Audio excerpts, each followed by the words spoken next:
Mais uma vez, boa noite a todos. Sejam entramos para mais uma semana de atividades na Casa Espírita e que a paz do Mestre Jesus nos apoie hoje e sempre. A gente fez para que a partir desse momento nós desliguemos os celulares para que a gente possa estar aqui imbuído com toda a mensagem, todo o estudo, com toda a ação de espiritualidade, para que a gente possa, né, se ater aqui ao nosso momento, ao nosso espaço. Tá? A todos também, porventura, puderam oferecer uma carona a quem não tem, né, aquela carona solidária que o Rio sempre fala, também é importante pelo local que a gente se encontra. Então, a gente vai, nesse momento, pedir para que todos se sentem confortavelmente. Excepcionalmente hoje, né, ele vai fazer para o nosso relaxamento, preparo, e a gente pede para que se apaguem as luzes.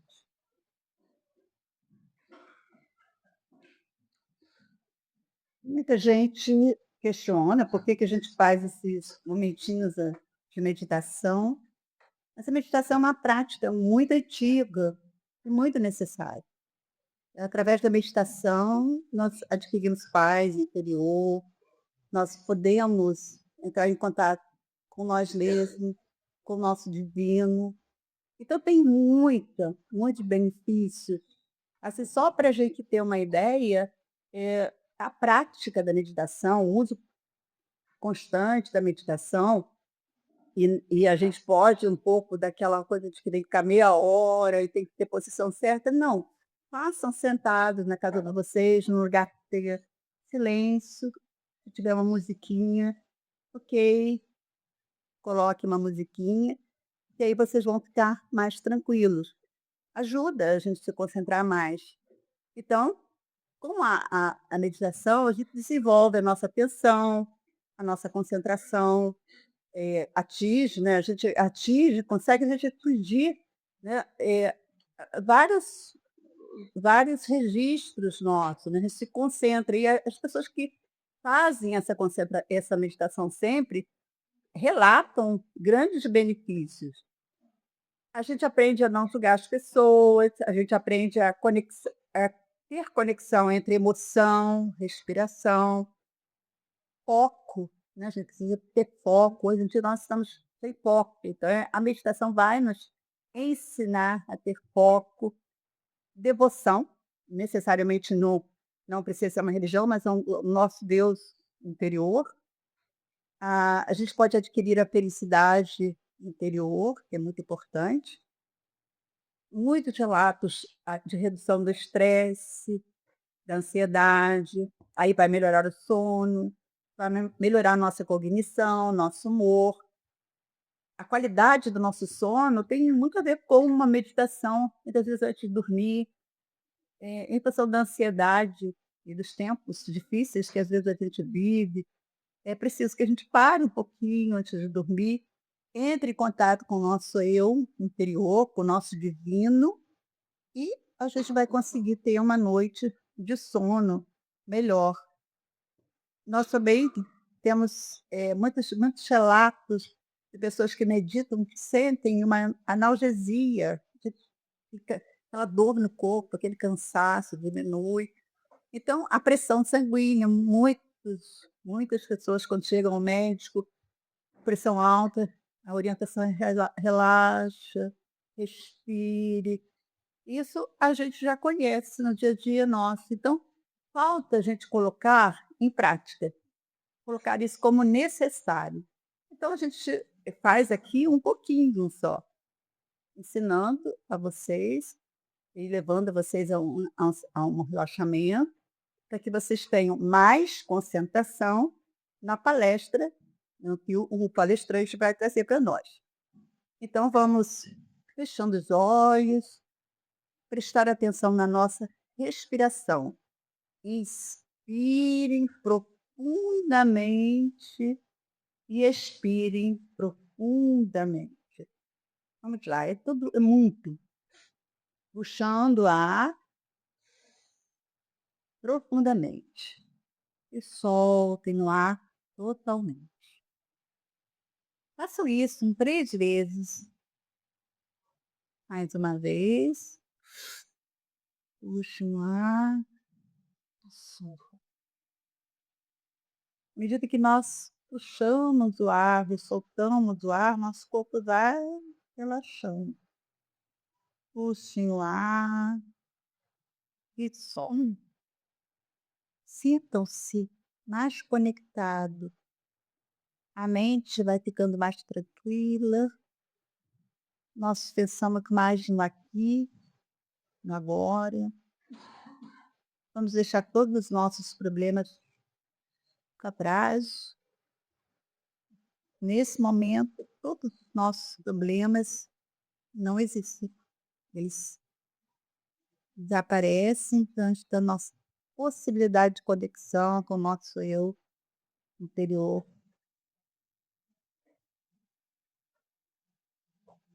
Sinta o corpo relaxar, sintam paz e pense em cada membro de vocês, as pernas, os braços, os ombros.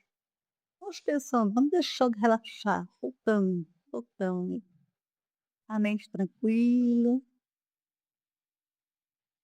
atingindo um momento de paz.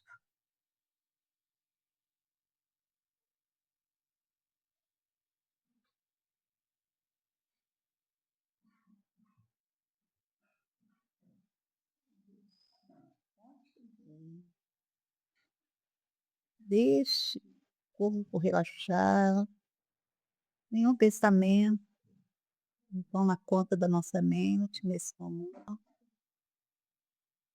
Pensamos só na paz que Deus sente. Batimentos cardíacos diminuem,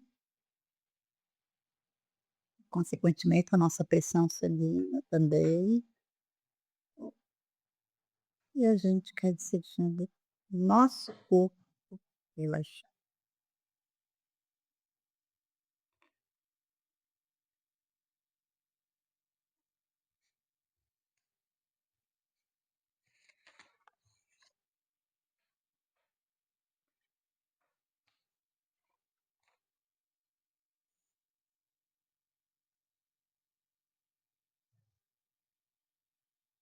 Normalmente, no estado de oração, nós fazemos uma prece para Francisco de Assis, nosso mentor espiritual,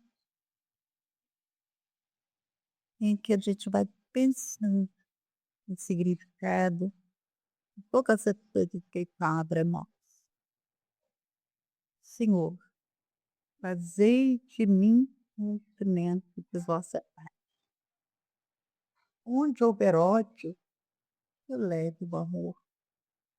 Onde houver ofensa, que eu leve o perdão. Onde houver discórdia, que eu leve a união. Onde houver dúvida, que eu leve a fé. Onde houver erro, que eu leve a verdade. Onde houver desespero, que eu leve a esperança. Onde houver tristeza, que eu leve a alegria. Onde houver trevas, que eu leve a luz. Ó Mestre, fazei que eu procure mais consolar que ser consolado. Compreender que ser compreendido. Amar que ser amado. Pois é dando que se recebe, é perdoando que se é perdoado. E é morrendo que se vive para a vida. Que assim seja, graças a Deus. Vamos acordando os membros, não acendam a luz agora, por favor. Só mais um pouquinho.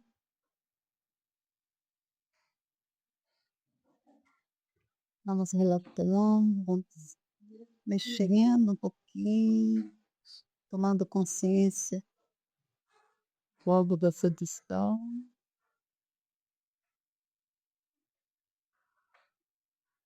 Hoje nós ficamos daqui para assistir uma palestra. As palestras sempre trazem para nós conhecimentos, e um conhecimento é libertador. Quando a gente aprende a conhecer as coisas, a entender o outro, entender nossa vida, o significado dela, o porquê estamos nessa encarnação, as coisas começam a fazer sentido. Então, a gente deixa de lado as cobranças e passamos a enfrentar os desafios que nos são propostos. A gente vai abrir os olhos e vamos pedir para acender a fiel.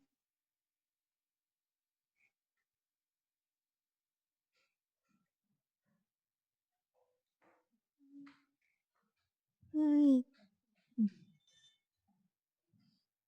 Fernando, Fernando,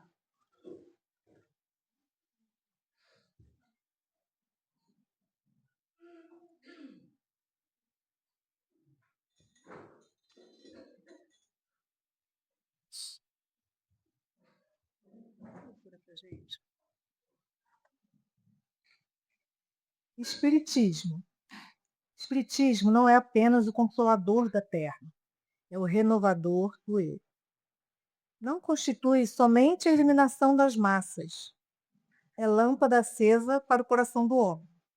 Não é simplesmente boa nova no espírito popular, é nova mensagem de redenção para o indivíduo. Não é apenas a fonte miraculosa da graça, é campo de esforço próprio. Não é somente a técnica de salvação para todos, é o processo de solução exata aos problemas de cada um. Não se resume a palácio de princípios sublimes no corpo ciclópico do século. É casa de trabalho regenerador para cada dia. Não representa simplesmente a usina poderosa impulsionando a ascensão coletiva. É motor destinado à elevação pessoal. Não está circunscrito ao santuário da esperança reconfortante. É esfera de serviço ativo da nossa redenção individual no Supremo Bem. Espiritismo, pois, que não santifica o homem, pode ser uma atividade respeitável, mas não edificará no mundo o reino de Deus. André Luiz. Encerra, graças a Nesse momento, vamos elevar o nosso pensamento, o nosso coração, para a nossa prece inicial. Nesse momento, Senhor Deus, agradecemos ao seu amor, a sua presença salutar em nossa vida. Agradecemos por mais essa noite, na nossa caminhada, na nossa jornada, a toda a espiritualidade superior que nos trouxe aqui hoje, para mais um momento em que juntos possamos estudar cada vez mais, nos aperfeiçoarmos, nos desenhar de nossas missões, em nossa caminhada, em nossa jornada, sempre ao seu lado. Gratidão, Senhor, tudo conosco hoje, sempre. Ela concede, Senhor Deus. Então, com muita alegria, a gente recebe o nosso irmão do Zé Henrique, com o tema da luz de hoje, a educação pela paz. Bem-vindo, Zé.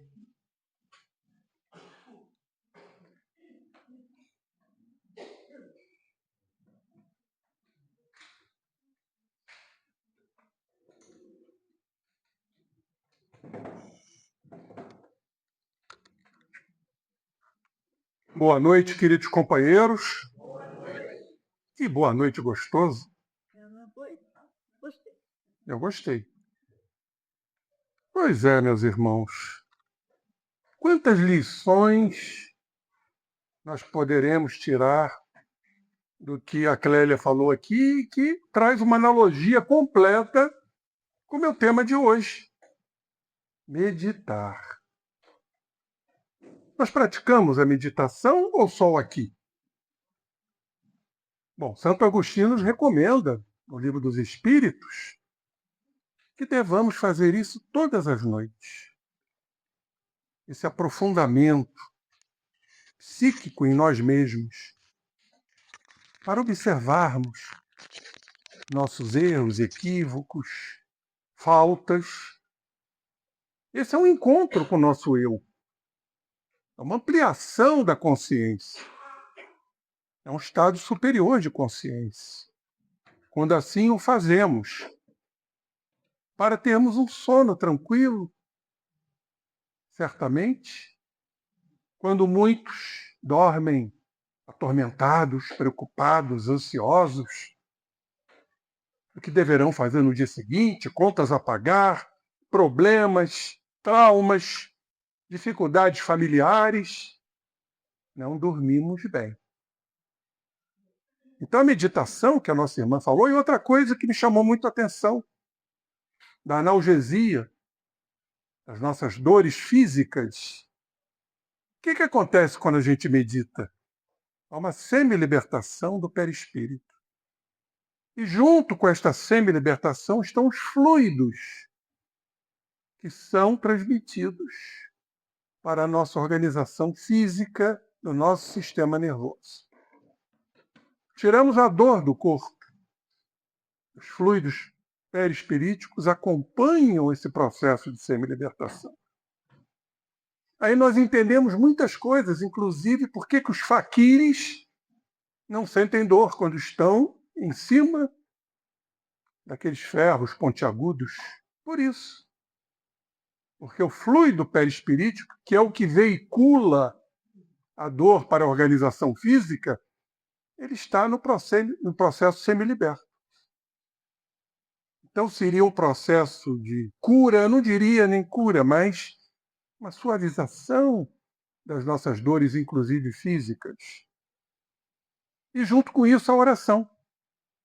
Eu li uma frase, talvez a mais exponencial que eu li, fazendo um estudo, agora não me lembro qual é o livro, uma frase de Emmanuel a respeito da prece, que deva acompanhar a meditação. Emmanuel diz, vamos ver se eu acerto, né? Se eu guardei mesmo. Prestem atenção.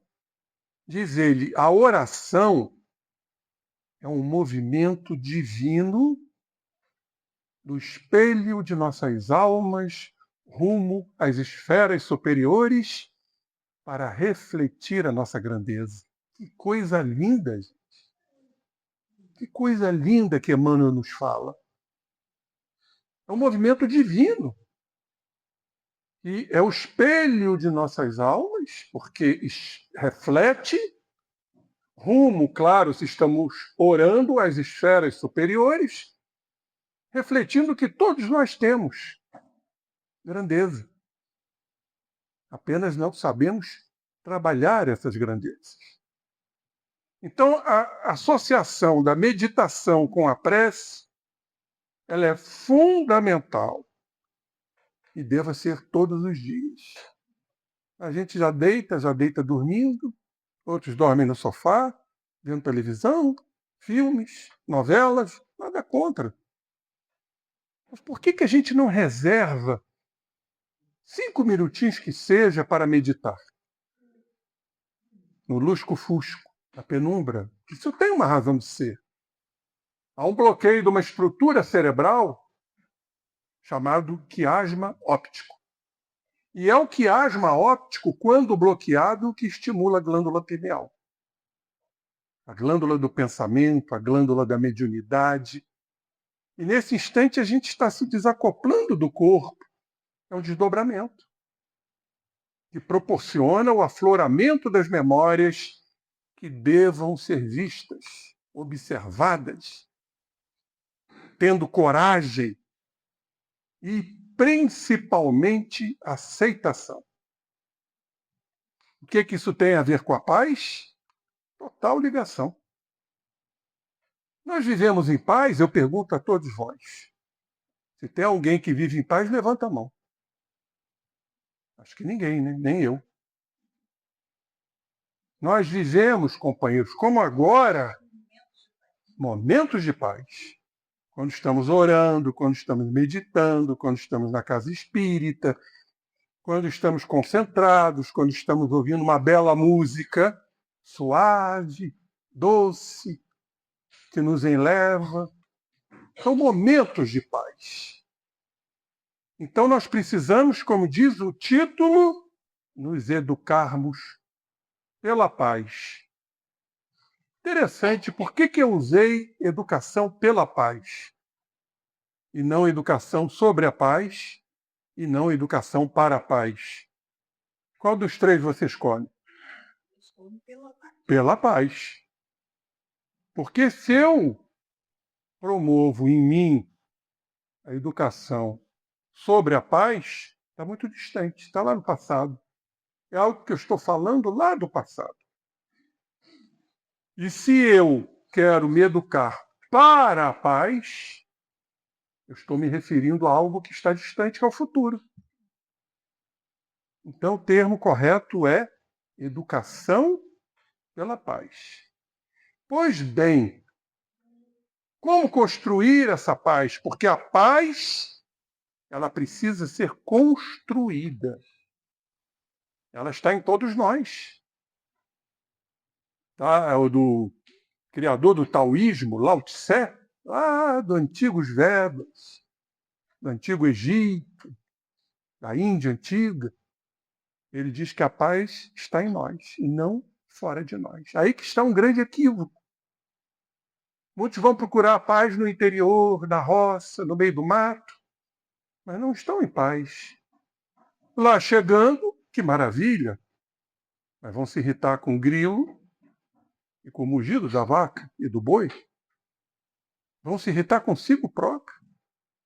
Então, queridos irmãos, a paz não está fora de nós. Ela está em nós. E para isso temos que construir a paz. Bela pergunta, como? Nós, queridos irmãos, somos seres duais. Nós trazemos dualidade em nós. Alegria, tristeza, raiva, serenidade, mágoa, perdão, culpa, auto-perdão. Assim somos, graças a Deus. Então, para se construir a paz, porque a construção da paz, ela é essencialmente transformadora. Não vamos chegar à paz se a gente não se transformar. Porque vai haver, naturalmente, um entrechoque, um conflito do que pretendemos, a educação pela paz, e do que nós somos. Querem um exemplo de que a gente não vive em paz? A gente se irrita com as mínimas coisas. Quando o nosso ego é contrariado, então a gente se irrita, a gente se angustia, a gente se apoquenta, a gente sente raiva, a gente sente ódio, a gente sente mágoa, a gente sente vontade de se vingar, a gente está sempre em conflito com o próximo, com a natureza, enfim, atendendo os interesses egóicos do nosso ego, que nos escraviza. Então não há paz. Vamos dar um exemplo clássico dentro da psicologia e da psiquiatria. Hoje fala-se tanto de transtorno da ansiedade. O ansioso não vive em paz. Ele vive sempre naquela expectativa do amanhã. Será? Se. São dois vocábulos do ansioso. Será? Se. E se eu não conseguir? Será que eu vou conseguir? E se eu errar? Será que eu vou errar? Por isso que a base do processo de ansiedade é o medo. É a incerteza, é a insegurança. Porque o nosso ego não permite falhar. Daí essa grande leva de perfeccionistas que existe no nosso órgão. Porque erraram no passado e não podem errar no presente. E como sofrem quando erram? Aí vem o sentimento de culpa. Então são criaturas que não vivem em paz, vivem angustiadas. E mais, o traslado disso tudo para o corpo, desorganizando as células, as enzimas, os hormônios. Então, ao invés de estarmos elaborando o hormônio do amor, que é exatamente o estado de paz quando se ama, a gente está elaborando cortisol, adrenalina, afetando a nossa vascularização. Eu sempre pergunto, isso está numa frase de Jesus, que eu vou daqui a pouco dissertar para vocês, por que que as doenças cardiovasculares são as que mais matam no planeta? A medicina ela se perde ainda em concepções. Ah, hereditariedade. E a gente vê hoje uma grande leva de hipertensos que não têm pais nem avós hipertensos e vice-versa. A alimentação. Aí criam-se os cultos das dietas que dão dinheiro. É a dieta disso, é a dieta daquilo, enfim. Não pode comer isso, não pode comer aquilo. Quando Jesus foi muito claro que o mal não é o que entra pela boca, companheiros, é o que sai pela boca, é o que a gente fala, é o que a gente acusa, é o que a gente reverbera, é o que a gente censura. E a gente faz isso o tempo inteiro, porque nada mais é do que a projeção do que está em nós no outro. A gente não atura a gente, então temos que projetar essa bagagem no próximo. Então vivemos nesse estado de ansiedade, de angústia. E a farmacologia fica feliz. Hoje o que mais a gente vê, e eu vejo dentro da minha área, o que nós chamamos de patologização. Tem que se criar um doente. Porque se tem um diagnóstico e tem uma doença, vai para a farmácia. O remédio que mais se vende é o tal do clonazepam. A dormir em paz. E haja Rivotril. E a criatura acorda e vai vivenciar todos os seus dramas, seus conflitos. Apenas houve um apagamento através do hipnótico na nossa mente. E a criatura se vicia, porque todos os dias tem que tomar o ansiolítico, o hipnótico. É isso que vai resolver? Ou como a nossa irmã Clélia nos falou, pela meditação, pela paz, que tem que ser construída. Então, queridos irmãos, já vou dar aqui o caminho. Para se construir a paz, precisamos fazer o quê? Trabalhar os nossos quesitos. A gente vai reconhecer o autoconhecimento e se aceitar pela meditação, pela concentração. E aí, indo de encontro à minha realidade, eu entendo, porque é um processo de transformação que eu preciso mudar para ter a paz e não momentos de paz. Porque eu tenho certeza absoluta que sai todo mundo daqui feliz, em paz, e lá fora. Basta um tropeço e a gente mostra a nossa realidade. Basta um carro que nos fecha e a gente mostra a nossa realidade. Então a paz ficou aqui, um momento de paz. Ela precisa, meus irmãos, ser construída. Por isso, vamos lá no Evangelho de João, capítulo 20, versículos 19 a 21. Aonde o Cristo ia, ele dizia, a paz esteja convosco. Por que será que ele dizia que a paz esteja convosco? Porque ele sabia que a paz é o que gera o nosso equilíbrio psicofísico, mental e orgânico. Hormônio do amor. Quem ama, quem está em paz, não adoece. A doença é da alma. Da alma que infringiu. Ah, mas tem a lei de causa e efeito. Sim. Mas mesmo assim vamos saber enfrentá-la. Enfrentá-la com coragem, com segurança, com aceitação. Isso é a construção da paz. Então vamos lá onde eu queria falar. João 14, 27. Preste atenção no que Jesus falou. Eu vos deixo a paz. Eu vos dou a minha paz. Não vou-la dou como o mundo a dá. Que o vosso coração cesse de se perturbar e de temer. João 14, 27. Vamos prestar atenção nisso.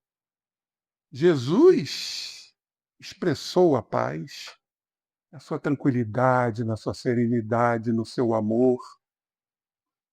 Por isso ele estava nos dando o caminho para a paz. Verbalmente e através do seu exemplo. Sabem por quê?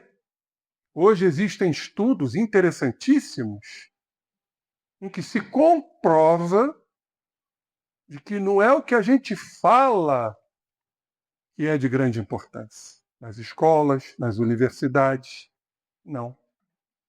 Isso representa apenas 10%. A instrução, embora seja importante, representa só 10%. E os outros 90%? É a maneira que se fala, que se olha com afabilidade, a expressão cênica das mãos, as palavras dóceis. Isso sim, a criatura absorve. E aí nós vamos fazer aqui uma transposição para as nossas escolas, para as nossas universidades, em que não se fala disso. Até porque os professores não estão treinados para isso.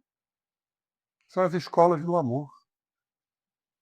A escola do futuro, entre aspas, porque já existem escolas, são escolas pautadas no amor. Nós temos aqui um colégio, que agora esqueci o nome, é lá no Cônigo.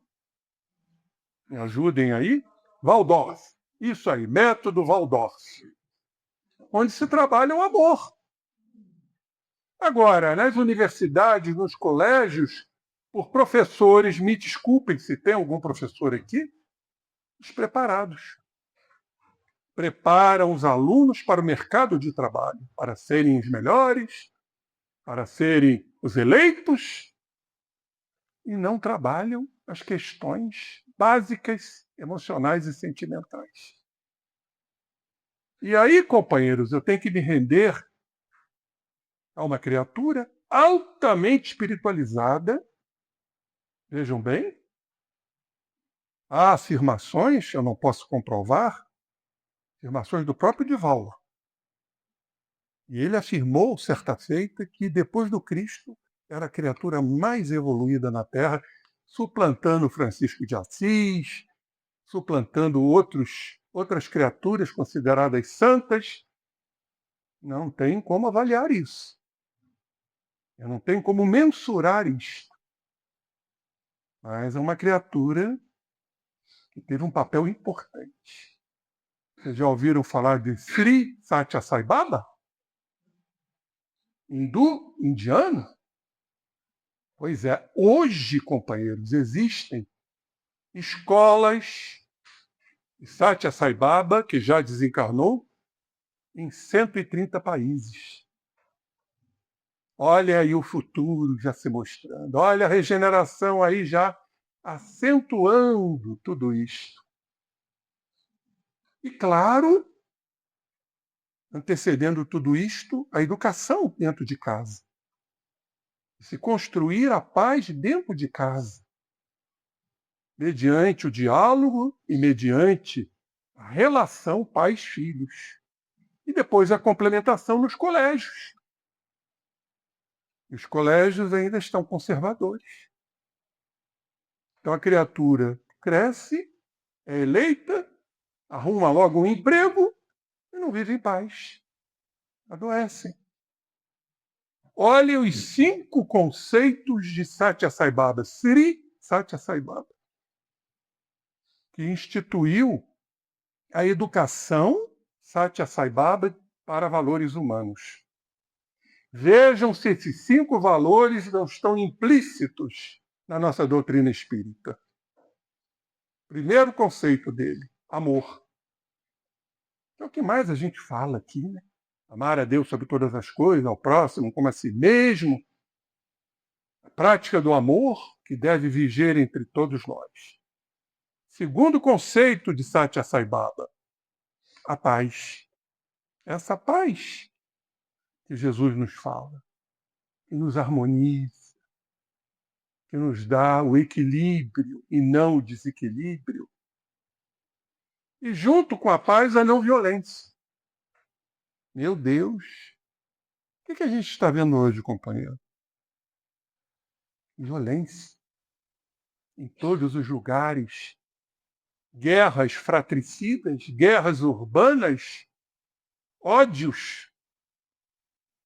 Mas a gente sabe que isso tudo é da transição planetária. Mas a não violência, e aí nós vamos ter que relatar um excepcional pacifista, porque ele pregava a não violência.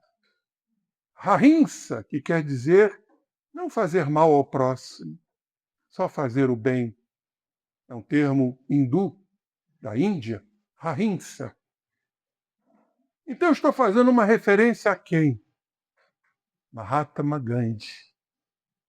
Que homem maravilhoso. E aí, só a título de enaltecer esse espírito, eu li não sei se foi no jornal Espírita, que o nosso querido Adolf Hitler está recluso em Plutão, que hoje não é nem mais planeta. Rebaixaram o Plutão. Está lá recluso.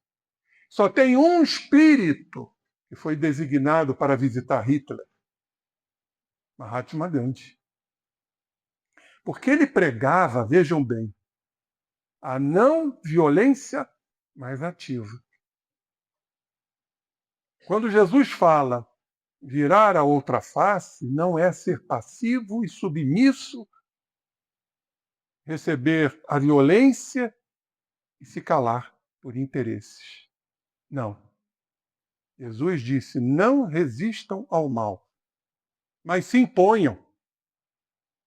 Impor não quer dizer violência, agressividade, não. Imposição do bem. Jesus tem uma frase clássica, emblemática, que diz, não, não, bem, sim, sim. Temos que saber dizer não. Temos que nos impor diante dos conceitos que nós temos, as concepções filosóficas que nós temos. E Gandhi fazia isso. Ele gerava constrangimento nos soldados ingleses, porque ele, pela paz, a não violência, ele libertou a Índia do jugo inglês. Os soldados batiam nele com cacetetes e ele não se submetia. Ele não retaliava, ele não revidava. Será que nós fazemos isto? Uma simples contrariedade a gente já revida quando elas não são atendidas dentro dos nossos interesses pessoais. É o meu ego, é o meu orgulho. Pobre de nós, companheiros.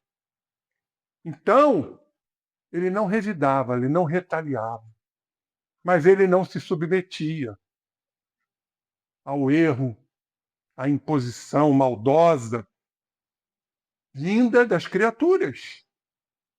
Nós chamamos isso de não violência ativa.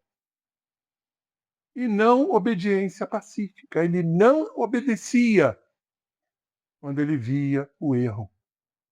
E é assim que a gente tem que fazer. Tem que obedecer o erro? Absolutamente não. Nós conhecemos, e tenho certeza absoluta, os parâmetros doutrinários.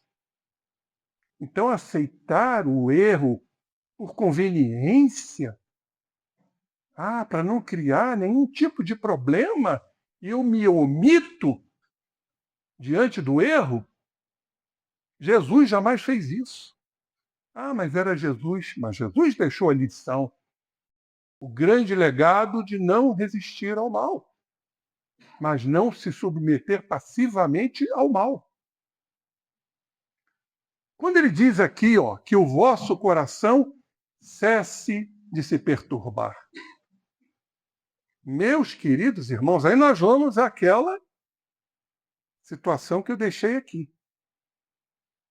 Nossas artérias, nossos vasos sanguíneos, que sofrem a ação da nossa mente ainda deplorável, os nossos sentimentos indignos, nós elaboramos mais cálcio que se depositam nas artérias. Vocês já ouviram falar de arteriosclerose. Ah, mas é do idoso.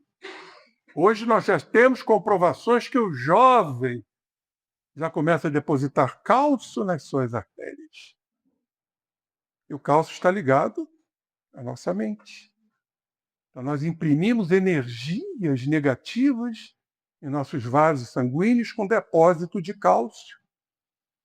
E aí a artéria se enfraquece. E vêm os acidentes vasculares cerebrais hemorrágicos, pela ruptura de artérias, sejam do cérebro, do encéfalo, ou seja, do coração.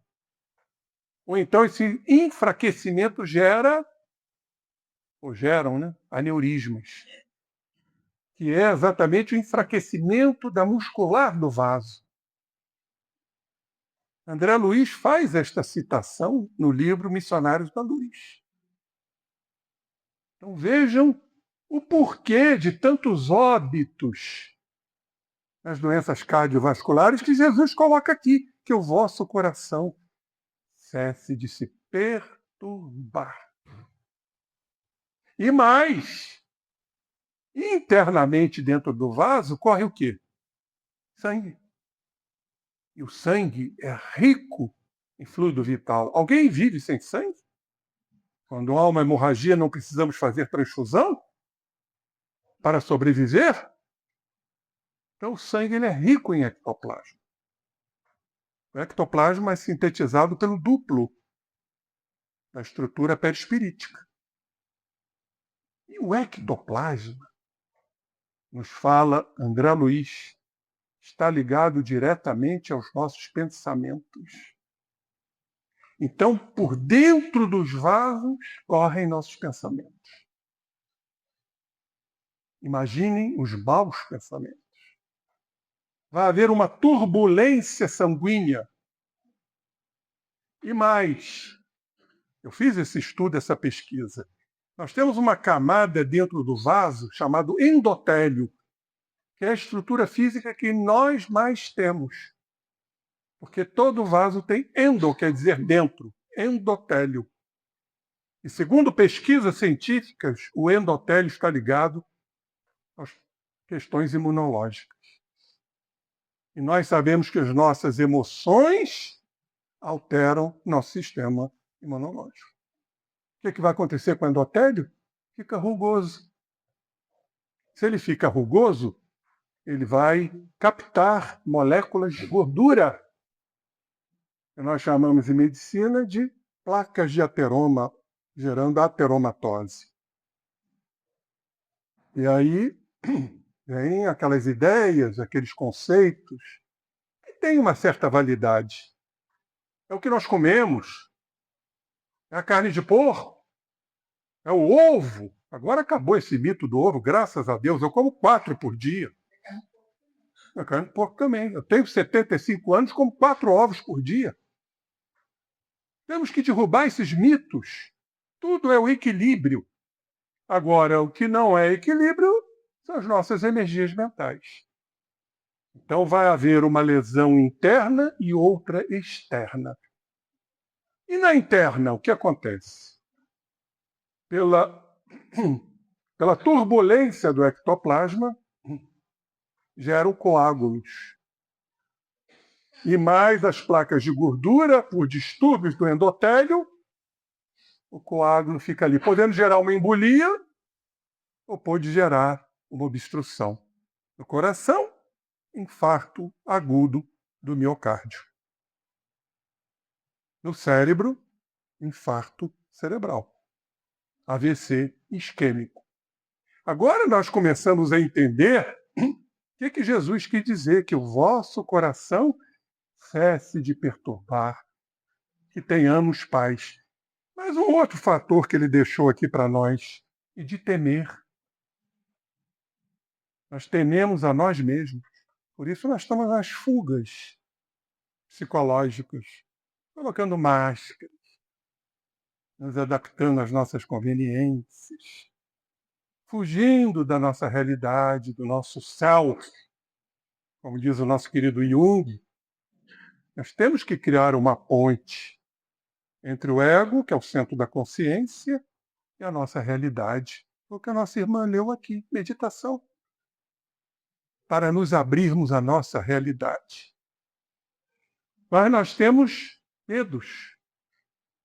Aliás, nós estamos em maio. Em julho eu vou trazer aqui uma palestra, estão convidados, sobre os nossos medos. Como nós temos medos? Eu não tenho medo, será? Vou citar apenas 2 medos aqui. Nós temos medo de errar. Nosso orgulho não nos permite errar. Você sabe naquela frase que a gente diz, meu Deus, para que eu fui fazer isto? Olhem só como a gente se cobra, como a gente se julga, como a gente se martiriza. E há um outro medo, que vem lá do nosso princípio, quando Deus nos criou e nos colocou na vida para progredirmos. Parece-nos que está ainda na essência de que fomos expulsos do paraíso. Não, Deus está em nós, apenas Ele está nos permitindo que nós cresçamos, que nós nos identifiquemos, que nós nos diferenciemos, para um dia, puros, voltarmos a Ele. É o caminho de retorno à casa do Pai. Nós chamamos isso a escada de Jacó. Filho pródigo, quando ele chegou no estado de indigência, de miserabilidade, como diz a Joana de Ângeles, ele caiu em si. Ele viu o quanto ele errou, querendo sair da casa do pai, gastanças, os bens que pertenciam a ele. Quantos não fazem isso na atual existência? Querem viver os prazeres da matéria. Então, este medo, e segundo um grande amigo meu, estudioso da mente, ele diz que é o pano de fundo do nosso psiquismo. Vocês já foram ao teatro, né? Tem um pano de fundo. Aquele pano de fundo que gera o cenário. Então, o medo ainda é constante em nós. Nós não temos coragem de nos enfrentarmos, porque isso é doloroso. Paulo aos Filipenses 4:7. Vamos ver o que o nosso querido apóstolo Paulo nos fala? E a paz de Deus, essa é a paz. Deus está em nós, mas nós não nos abrimos ao divino, verdadeiramente. E a paz de Deus que ultrapassa, diz Paulo, toda a compreensão, porque nós não compreendemos. Ainda somos espíritos inacabados, em construção, uma longa e intermina caminhada para compreendermos essa paz divina que Jesus tinha. Guardará os vossos corações e os vossos pensamentos em Jesus Cristo. Aí está a grande tarefa e difícil, seguir Jesus. Quantos não abandonaram Cristo? Jovem mancebo, 9 leprosos e outros mais.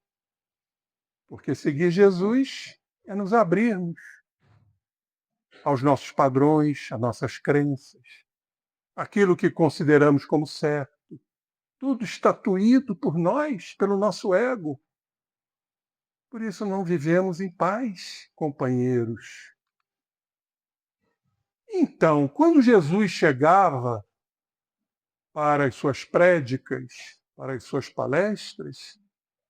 Vocês já devem ter ouvido isso. Jesus dizia, Shalom, Shalom. Vocês sabem o que quer dizer Shalom em hebraico? Estar inteiro. Paz inteira, plena. Era o que Jesus falava. Nós não estaremos em paz quando não formos inteiros. Inteiramente nós mesmos. Então precisamos compreender, como eu disse no início, a educação pela paz. E não sobre a paz, nem para a paz. Isso nos remete exatamente a uma percepção de alguma coisa que já aconteceu. Nesse contexto, a paz passa a ser compreendida ou estudada como algo distante de nós. Nada está distante. Esse é um outro grande equívoco. Vou alcançar Jesus como se Jesus estivesse longe. Como se Deus estivesse longe. Isso é uma visão da nossa pequenez. Agora, quando a gente entende que Deus está em nós, até nas nossas sombras, são manifestações de Deus. Se Deus vê uma folha caindo de uma árvore, por que não estaria nas nossas sombras? Com que finalidade? Para que a gente as veja, as sombras. As entendamos. As aceitemos para mudar. Vejam que a compreensão é completamente diferente. Então temos que mudar esses conceitos de distância. Não há distância para Deus. O que há é um fechamento. Nós estamos obliterados, fechados por carapaças construídas pelo ego, pelo egoísmo, pelo orgulho. E ficamos ali girar ao redor dos nossos problemas, das nossas fixações, nos apequenando cada vez mais. Precisamos da abertura. Se a gente abre, Deus vem em nós.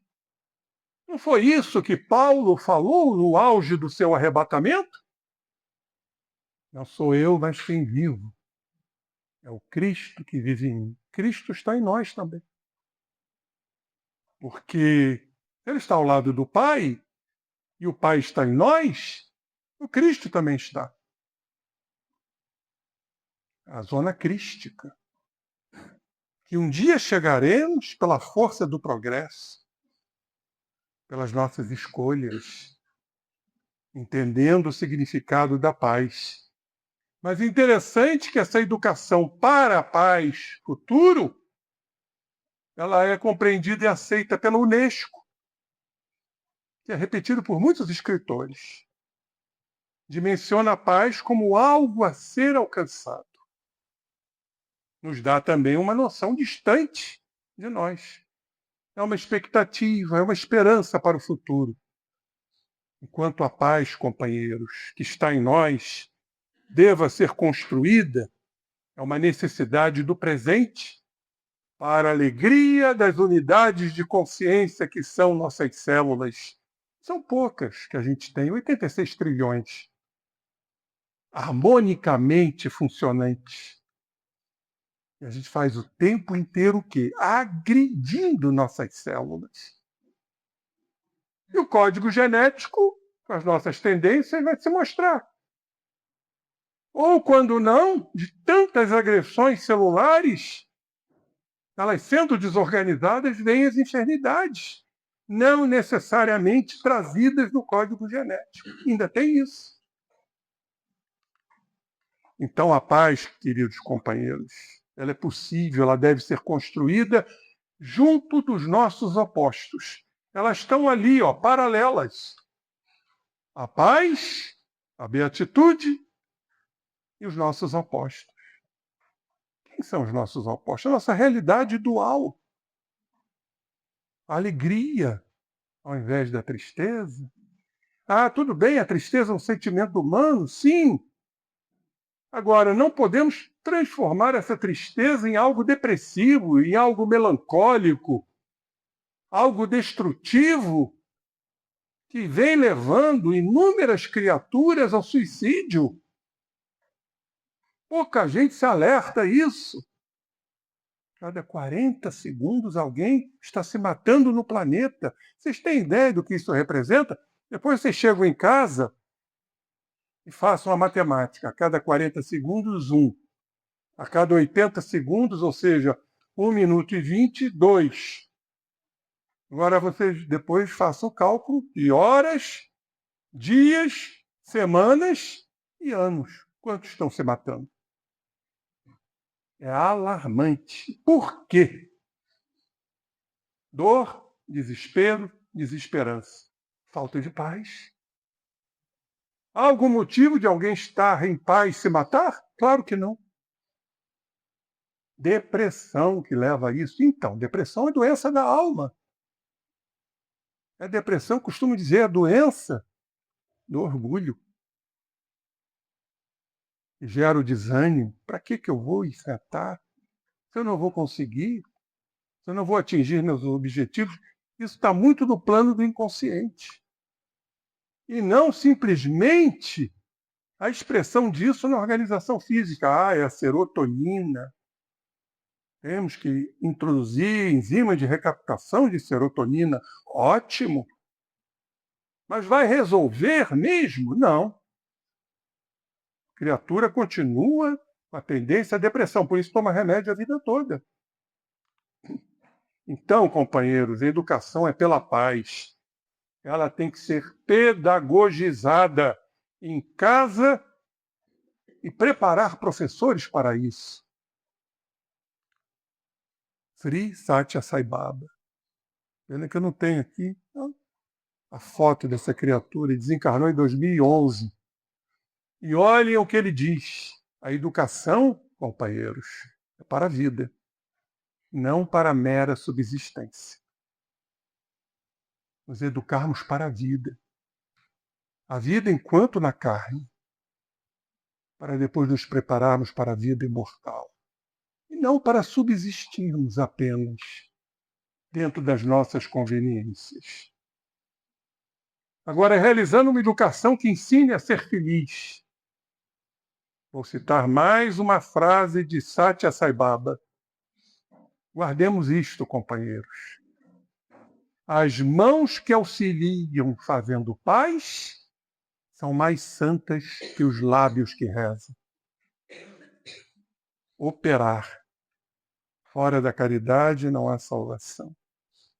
Sair do nosso eu, sair da nossa egolatria, dos nossos narcisismos e mãos que auxiliam fazendo a paz. Do que aqueles que ficam ali sentados, orando, orando, orando, aquele repetitório que nós aprendemos nas nossas infâncias, que não traduzem absolutamente em avanço espiritual. Bom, estamos vivendo momentos contrários a essa paz. E tem uns que falam, não, a contra-violência. E tornam-se mais violentos. Eu não posso imaginar, companheiros, e vocês vão raciocinar comigo, que exista guerra para a paz. Porque a guerra gera tudo o que nós sabemos. Atrocidades. Os que sobrevivem vão querer revidar. Não é o que tem acontecido ao longo da história da civilização, da humanidade? E os desencarnados? Como é que eles vão reagir? Terem sido suprimidos da existência. Aí nós vamos cair exatamente no que está aí a viger, que são os processos obsessivos de vingança. É o nosso passado delituoso. E não acharmos que vamos para o céu, companheiros. Nós temos que diluir todas essas sombras. Esse é o caminho para a paz. E não gerando violência. Porque toda vez que reagimos, nos fazendo combativos, vingando, retaliando, estamos nos tornando violentos. Porque isso está também em nós. Agressividade. E olhem, agressividade não é só física e verbal, não. Agressividade pelo pensamento. A gente pensa muitas vezes de uma forma agressiva em relação àqueles companheiros que nos ofenderam, que nos magoaram, que nos feriram. É a vingança. Esse não vive em paz. Espera um momento propício para se vingar. Ah, mas o espírito não se vinga. Como não? Diz assim, quer ver? Lei de causa e efeito. Isso é vingança, gente. A gente espera, às vezes, uma existência inteira para se vingar. Tem uns que dizem assim, ó, já foi tarde. Castigo anda a cavalo. Vocês sabem o que acontece no nosso cérebro quando a gente age dessa forma? Nós estimulamos neurotransmissores que nos dão prazer. Acreditem. Dopamina, serotonina, é o circuito da recompensa. A gente fica feliz com a desgraça daqueles que são opositores. Só que a gente continua guardando raiva, mágoa, ódio. Isso só vai ser diluído, gerando a paz, pela prática do perdão. Então, companheiros, muitas vezes somos mais cruéis. E o apóstolo João nos diz: violência gera violência. E isso não tem fim. Certa feita, uma irmã, acho que tem 2 semanas, num estudo que eu estava coordenando, ela me perguntou, mas como romper isto? E se praticamos a violência, aquele que foi violentado vai também gerar violência? Eu falei, já entendi, isso não tem fim. É isso aí, mas tem fim.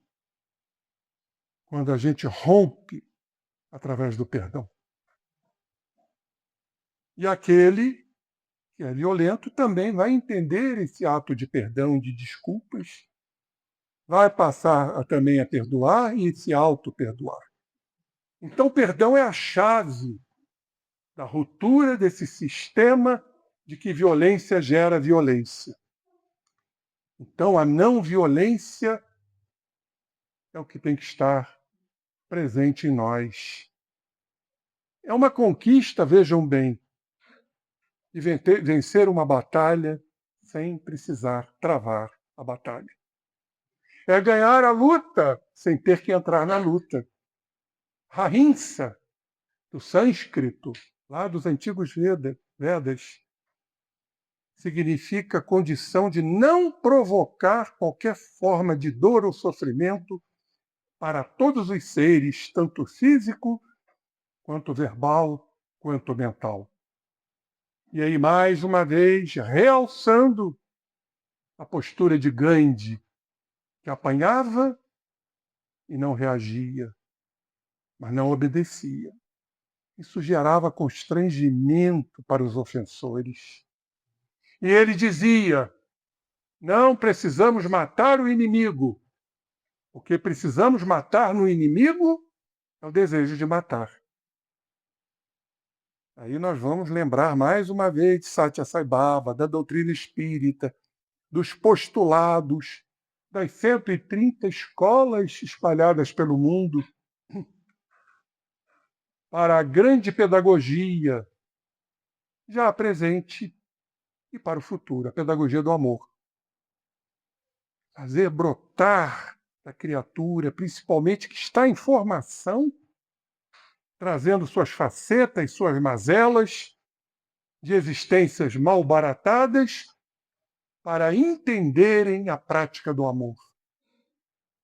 O amor cobre a multidão de nossos pecados.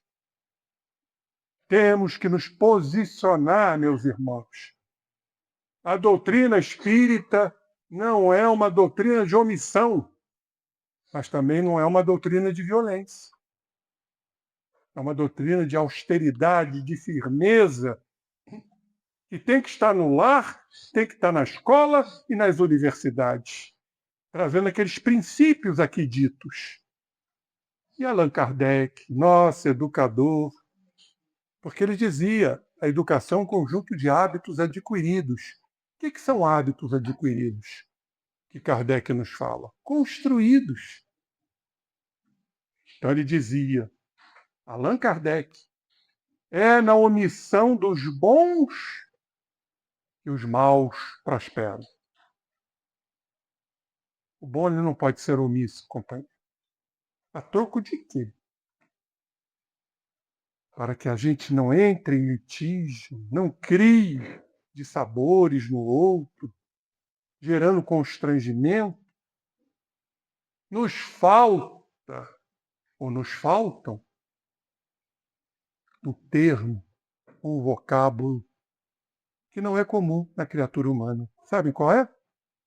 A autenticidade. Não somos autênticos. Nós vestimos máscaras adaptativas para não criar problema dentro de casa, para não criar problema com a esposa, com o marido. Pura conveniência.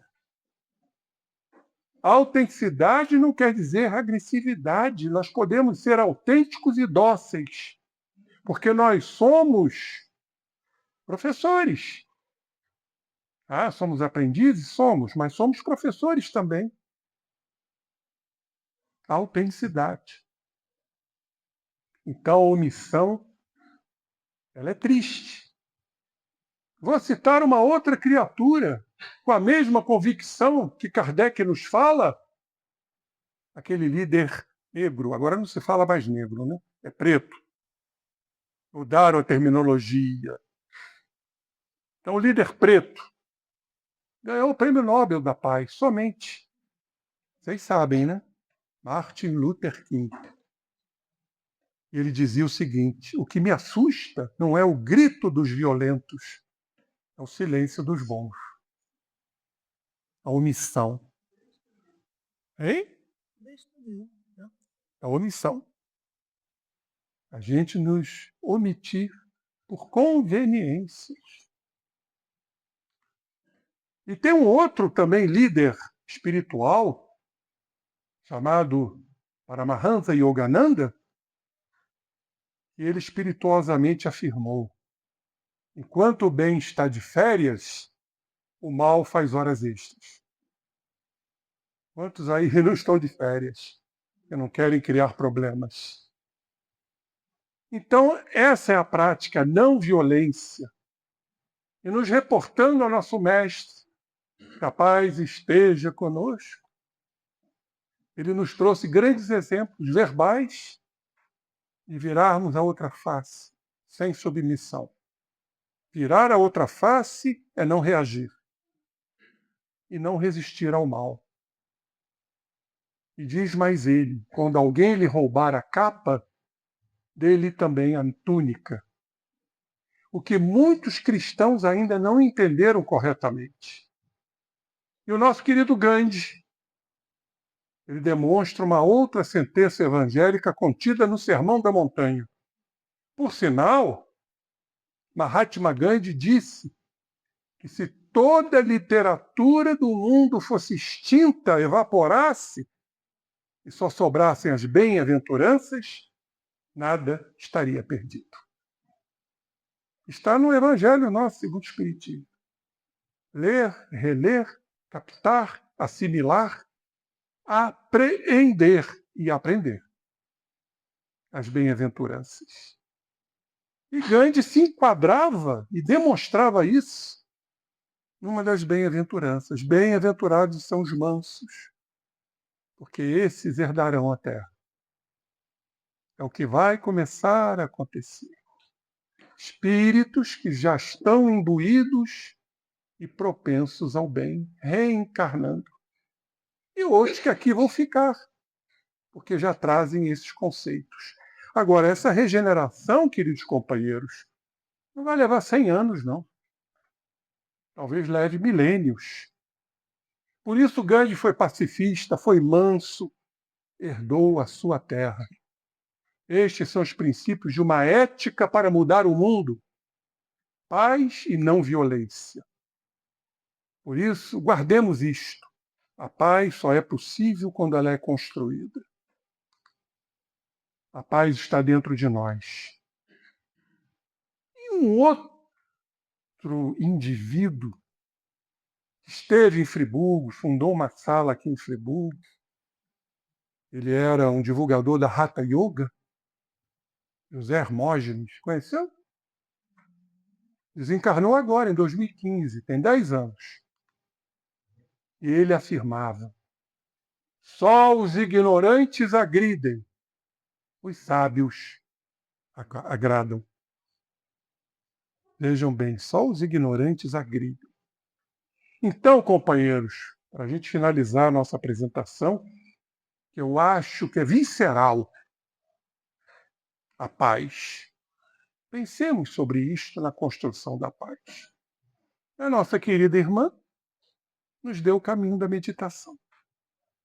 É um treinamento. O cérebro precisa ser treinado. Ele é plástico. Se a gente não treina, ele fica atrofiado. Os seus valores que atrofiam. Os valores do ego. Então, a educação pela paz é obra transformadora. E ela é criadora. Criadora de quê? De valores morais. Temos, então, que trabalhar, nesse contexto, 3 tipos de paz. A paz social, nossas relações, uns com os outros. A paz ambiental, respeitar a terra em que vivemos. Fazer aqui uma crítica, porque eu moro na Rua General Osório e nós temos o grupo da Rua General Osório.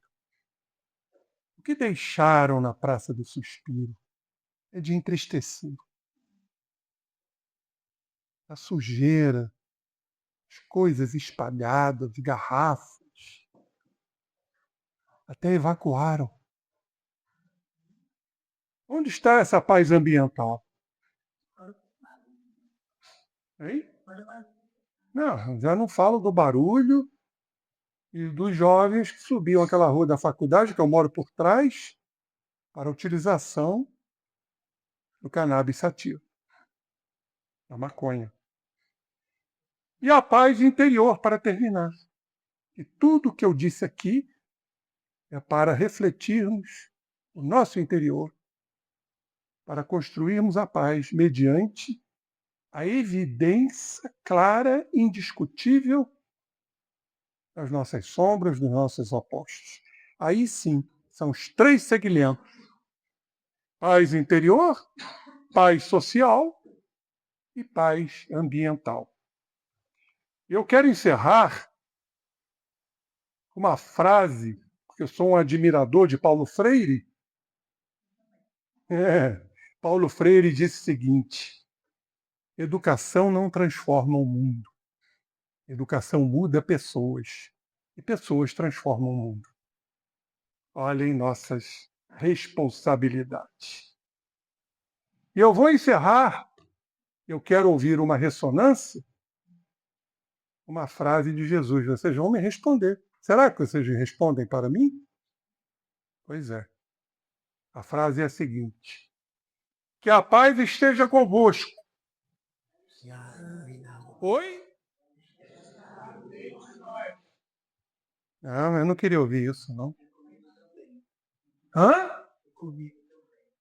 E contigo também. Eu estou desejando a paz, vocês respondem. E contigo também, querido irmão. Então, vou repetir, gostei. Que a paz esteja convosco. Amém.